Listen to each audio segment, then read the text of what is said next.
Hello, good evening. Welcome to Monday's North West Tonight with Roger Johnson. Thanks for joining us. Our top story.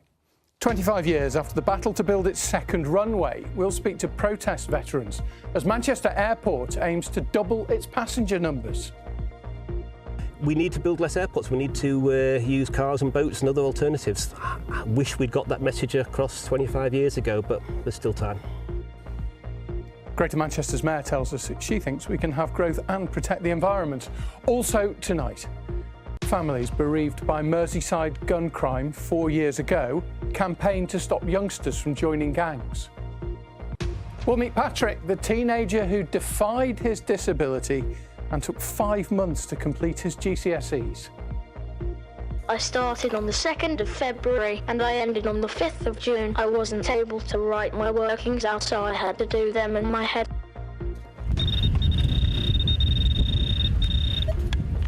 There really is silver in Silverdale. We're out with the detectorists as we start a new series touring our coastline. And a very different feel to the weather this week with some decent rainfall in the forecast. Very welcome for many. Join me at the end of the programme for all the details.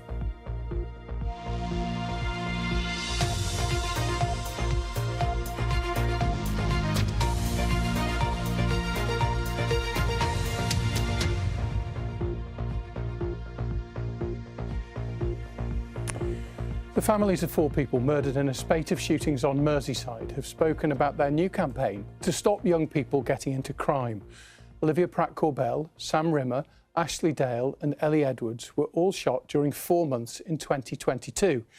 Their relatives appear in a video to be shown in schools and youth clubs featuring a powerful poem called Dear Merseyside. Lindsay Prosser has this report. August 2022. At the start of a devastating week on Merseyside. Sam Rimmer, Ashley Dale and Olivia Pratt-Corbell were shot dead. In December that year, Ellie Edwards was shot outside a pub on Christmas Eve.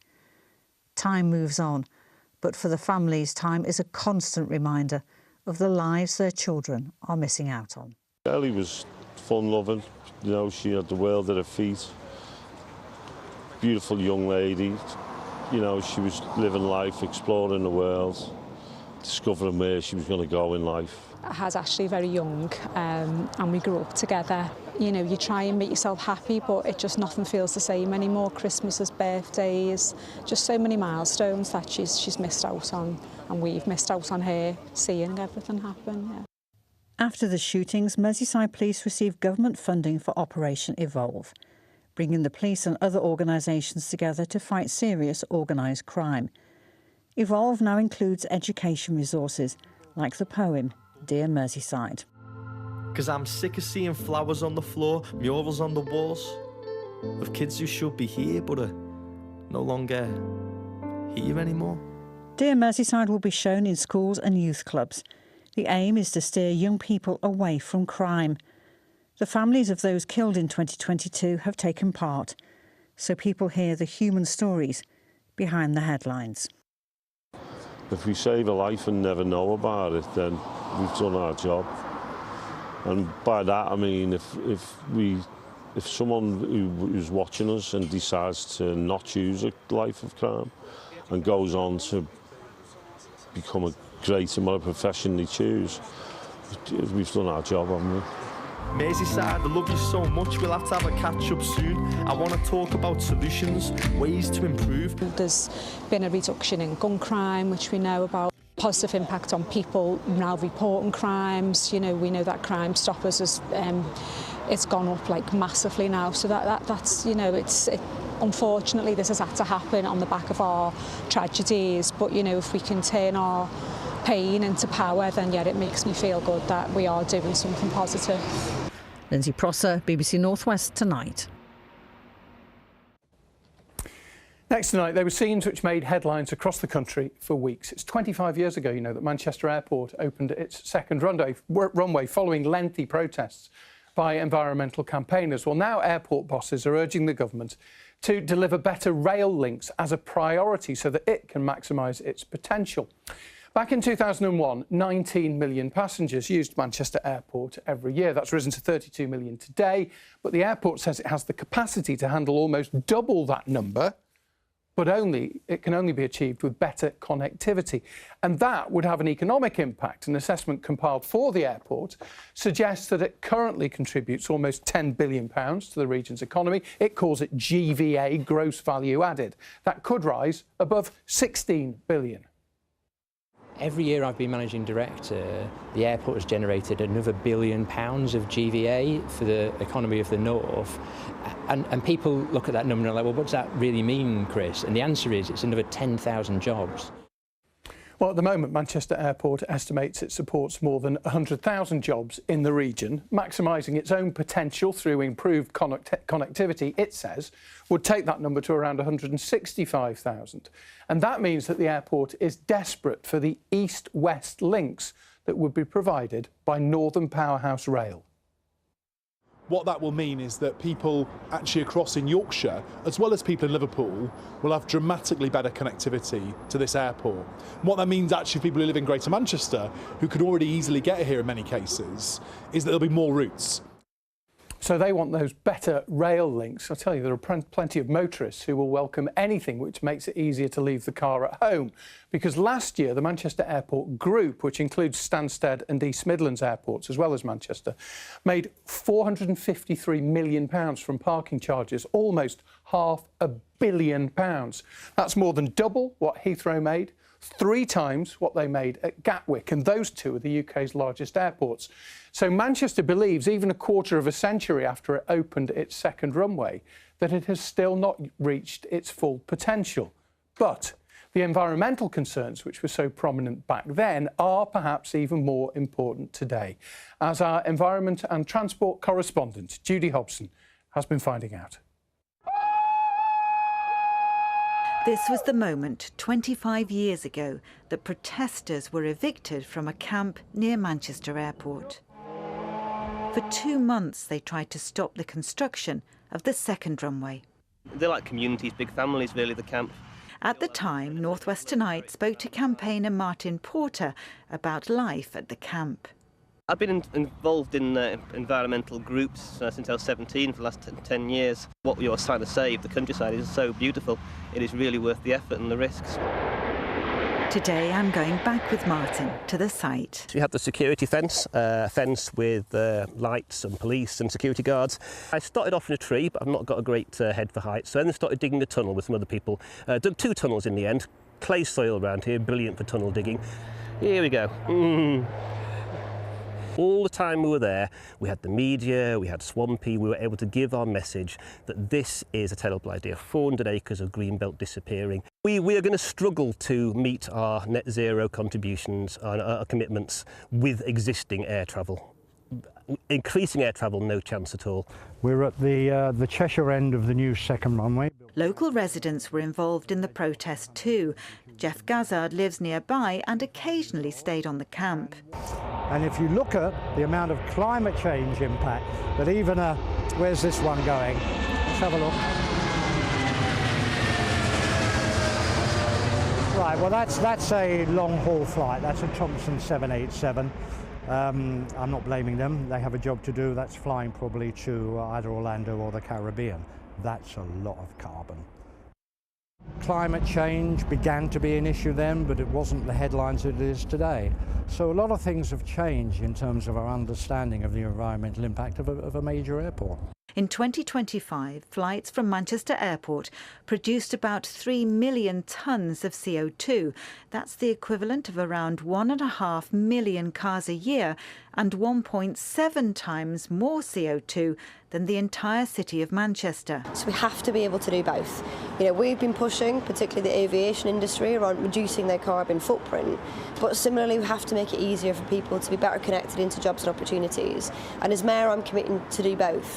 These days, airlines burn less fuel than they used to, and they use more sustainable aviation fuel. But those who tried to stop this airport expanding 25 years ago say their concerns about our changing climate are as strong as ever. Judy Hobson, BBC North West Tonight. The airport says that there is still capacity to be used and it wants that better rail connectivity. In the last hour, the government told us it is committed to delivering Northern Powerhouse Rail. Earlier this year, you probably remember, it announced £45 billion of funding for the project. The reason the email address is on the screen is because tomorrow we'll be speaking to the Managing Director of Manchester Airport, and if you have a question that you would like us to put to Chris Woodroof, you can email them to us this evening.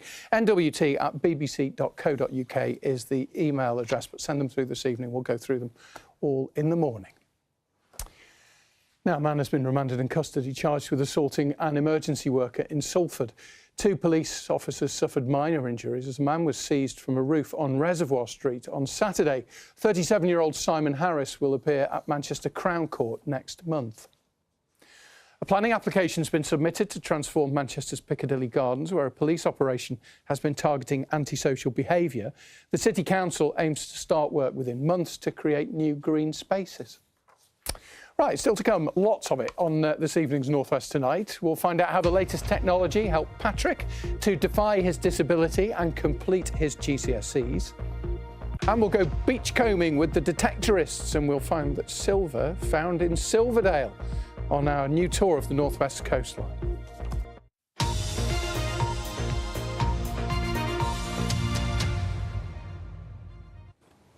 First, though, a charity which helps to run an aviary near Southport wants Sefton Council to reconsider its decision to close it next March. The Botanic Gardens Community Association insists that the birds and small animals are well cared for, but the council says that it is worried about their welfare and it can't afford the £60,000 needed to run and maintain the aviary, as Mairead Smith reports. Anne Cobham has been volunteering at the Botanic Gardens and Aviary in Churchtown for the last 15 years. This is Harley, and she is the most loving bird you could ever wish to meet. If this closes, this would be devastating, not just to me, but to the whole of the community. And so I would say to Sefton Council, do the most humane act you could do for these birds and leave them in their home where they're safe, happy, well fed and well looked after by vets. Sefton Council say the decision to close the aviary is based on animal welfare concerns and budgetary measures. But the volunteers who've been working here for years have a letter from their vet, and it states that there is nothing to cause any worry about the welfare and husbandry of the animals at the site at this time. And it turns out that the animal welfare groups that the council have got to support their argument were only contacted after they had decided to close the aviary, including People for the Ethical Treatment of Animals. We would argue that kind of a public display isn't really the right place for these animals at all. So the most responsible thing then becomes finding an appropriate wildlife sanctuary, ideally where they're not in public display. If today is anything to go by, this place is cherished by the people who visit. The kids love coming here, looking at the birds, and I'm really hoping and praying they don't close it. I think it's disgusting, absolutely disgusting what the council want to do, and they need to get their heads a wobble. I think it's an attraction locally and should keep it. And the MP for Southport says it would be a false economy for the council to go ahead with their plan. You've suggested that the adult social care budget could be used to help keep this aviary open, but surely that's a budget that is already stretched. The adult social care budget is going on care homes, it's going on people's care packages. I think there should be a way forward of pooling resources across different directorates. The aviary isn't just a nice thing to have, it's also a kind of a mental health support for a lot of people. Almost 16,000 people have signed a petition to keep this place open. Hello, Betty. Hello. Mairead Smith, BBC North West Tonight, Churchtown. The council need to give their heads a wobble, said one of our straight-talking contributors there. We'll let you know, of course, what happens with that story. Right, here are some of the other stories that you can read or watch this evening online from BBC News. A football team in Australia has been discovered with a badge similar to the Isle of Man's. Look at that. It turns out the place, Balladura near Perth, was founded by 3 Manxmen more than a century ago. A record 18 teams took part in the annual Soapbox Challenge at Barrow-in-Furness yesterday. They start on a 5-metre high ramp before tackling the 340-metre course. The co-founder of Black Creative Trailblazers has been explaining how having more diversity is good for businesses. Her name's Ronki, there she is. She says it helps to generate new and more creative ideas. And BBC Radio Lancashire's Sharon Hartley is out and about this week, touring the county's coastline. She began today in Morecambe. We wish her a good journey. You can find out more, bbc.co.uk/local news. Have a look on the BBC News app, or of course you can find us on social media. This is a lovely story. It's about Patrick here. Patrick's 16, he lives in Macclesfield and he's just done his GCSEs like thousands of other youngsters. Patrick has cerebral palsy and can't speak. He uses state-of-the-art eye gaze technology to talk, and sitting those exams has taken him not hours, but months. It is an inspiring story of resilience and determination, and Patrick has been speaking to our colleague on BBC Breakfast, Jane McCubbin. I am 16 and you might have noticed I have cerebral palsy. I would describe myself as happy, funny, kind, hardworking and resilient, if a little bit cheeky. So basically, I did all 7 of my GCSEs over a 5-month period with my eyes. And this is what inspired Patrick. CBeebies Bedtime Story. Seeing Rob Burrow deliver a bedtime story on the BBC. Hello, I'm Rob. I can't use my voice in the way that maybe you can, which is why I use this computer to talk for me. It's called an eye gaze. This helped change Patrick's life. It's like magic. And this week he hopes it will have helped him pass his GCSEs, exams which normally take children weeks, but took Patrick months. I started on the 2nd of February and I ended on the 5th of June. I wasn't able to write my workings out, so I had to do them in my head, which was very difficult. No mean feat? No, just the work beforehand and the work during, and the resilience to spend 2 hours on a 12-mark question and then go again the next day and the next day and the next day. The monotony of it and the willpower you must have had is just blows us all away. Let me tell you about my last day of exams. When I came out, my teachers and friends did a guard of honour for me. I first felt embarrassed if they came out just especially for me, but after I appreciated the generosity of everyone, I can't thank Silverdale Academy enough. How do you feel about your GCSE results day? And when Patrick answers this question, consider how long it takes him to spell out just one word. Then consider how long it takes him to write a sentence. Now consider how long it would take to fill out an entire exam paper. Terrifying. Whatever happens on Thursday, Patrick's story is inspirational. He hopes it inspires others to believe in what's possible. Rob went a long way in raising awareness when he read the story on CBeebies, and I'd like to continue to do this. He is inspiring, isn't he? Well done, Patrick. Good luck on Thursday. I don't think you'll need it. I'm sure you'll absolutely smash it, but really, really best of luck and well done. What a lovely story. Right, let's move on to sport. Ian is here. Lots to talk about.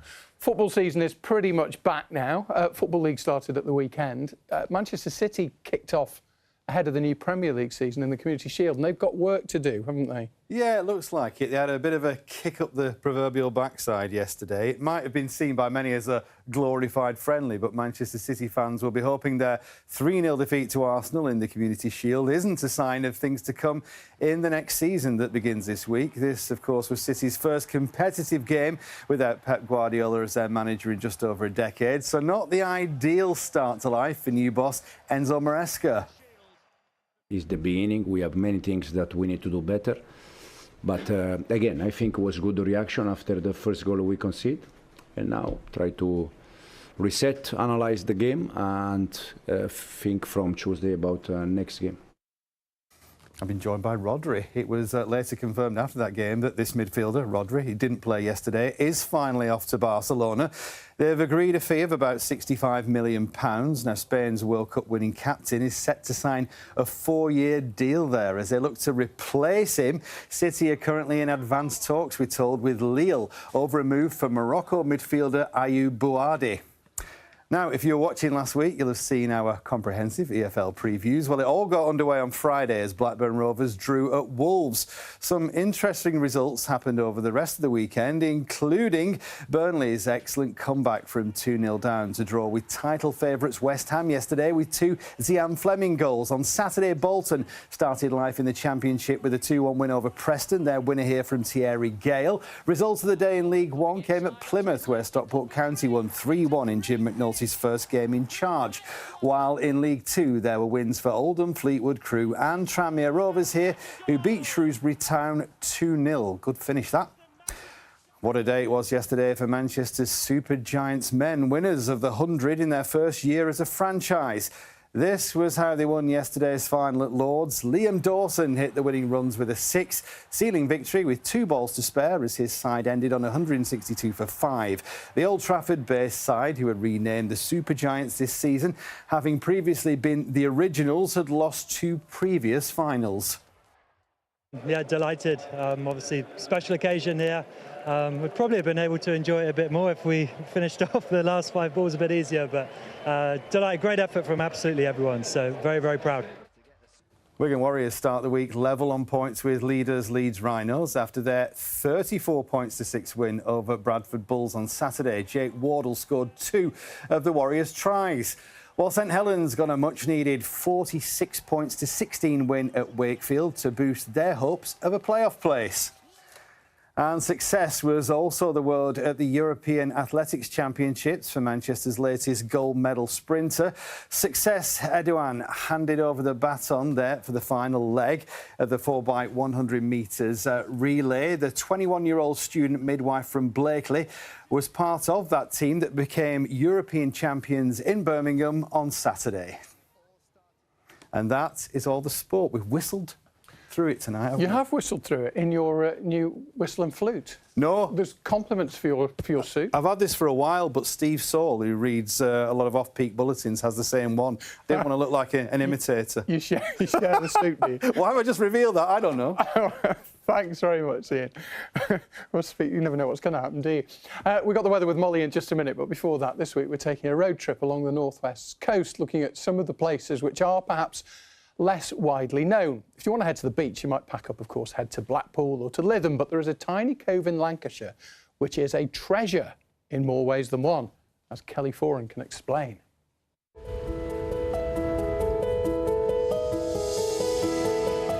If you fancy a trip to a beach but with a more secluded and remote feel, Silverdale ticks all the boxes. It's your hobby, and I mean, what a backdrop for it. Yeah, this is just absolutely perfect. It's beautiful. You've got Grange just over the estuary and beyond, and it is just a beautiful area to live in. With the landowner's permission, these metal detectorists are searching for a glimpse of days gone by. Let's go for it and see what we can find. I love history, and I love local history, so I took up metal detecting and I've never looked back. I'm really enthusiastic about it. So you're hooked? I'm absolutely hooked, yeah. It's very addictive. It makes the hairs on the back of your neck stand up. It's like making that connection with people long, long ago and trying to imagine how they would have lived and survived. Silence other than the scanning tones. Maybe a little chat along the way. You're almost in your own little world, although you do take your headphones off and you do chat to everybody. We spend a lot of time chatting when we're on our rallies. You might miss something important. We might miss something important. Hopefully not. We weren't there for long and there were already finds, including this shoe buckle. So what would you do with this now? Probably just put it on my shelf, as it is. Have you got quite the collection then at home? I have, yeah, a big pot of musket balls, yeah, lots of different bits and pieces. is almost like a time machine. It sort of takes you back a little bit, you know, as in what was happening on this point or whenever you found. One of the largest Viking hoards the country has ever seen was discovered right here. It's on display at various museums and some of it is in storage locally. From reports, the silver was spilling out the top of the lead, so I think originally the detectorist had thought he'd just found a piece of lead, and then it soon came to be obvious that he had found one of the most important items of Viking treasure sort of to be found in the UK. Some of these ingots have little nick marks in them that you can see there, and this was some of the traders testing for purity of silver. So this was used as money and somebody wanted to check they weren't being duped, basically. Tucked away, it's one of the many places that make the northwest coast so special. And we'll be back to visit another one soon. Right, let's have a look at the weather. Molly is here. 2 for the price of 1 with a place on the map this week. We have 2, yes, in obviously different places. And this week's weather, very different to last week. We saw temperatures in the 30s. We're going to see much lower than that this week. A little bit of brightness in Oldham, but very limited today. On the whole, it's been a grey day. We've had some quite drizzly rain working its way towards us. Thank you very much for your photos. But yes, very different feel to the weather this week. Certainly going to be more unsettled than of late. It'll feel fresher with temperatures close to average, if not slightly below by the end of the week. In fact, how much rainfall are we going to get? Because we need it, don't we? We could see potentially up to 50 millimetres. That's where we are there, where you see those dark blues is where the most rain is expected. We'll keep an eye on that over the next few days. But yes, we have some long spells of rain into this evening. We have a weather front just working its way southwards. There'll be heavier bursts within that, but it will be a mostly dry picture by the morning, particularly further north. But with all that going on, it's going to stay mild, so all that cloud cover, lows of around 14 degrees Celsius. Now I'll just point out our 2 places on the weather map, Mellor near the Ribble Valley and then Mellor in Cheshire. Thank you very much to both of those people sending that in. And as for tomorrow, so we have quite a breezy day tomorrow. It'll be a mixture of some sunshine, quite limited, mostly towards the east. It's going to be fairly cloudy with some showers, and most of those showers towards the likes of Cumbria, but I think anyone could see those showers tomorrow. Some of those quite heavy, highs of 19 degrees Celsius, so a slightly fresher feeling day due to that westerly breeze. Now, low pressure sticks with us as we head into Wednesday. Now, the air's very unstable on Wednesday, and we could potentially see some thundery downpours in the forecast. A bit more sunshine around though, and you can see some quite heavy downpours, highs of 19, maybe 20 degrees Celsius, and then actually getting cooler as we head into the rest of the week. Was it Mrs. Mellor who sent those in then? It wasn't, it was a guy called Chris. Oh, Chris. Chris Mellor, maybe. Thanks for all your questions for the Manchester Airport MD. We'll distill the main points and speak to him tomorrow, but whatever you're doing, have a nice evening. Thanks for watching. Good night. Well.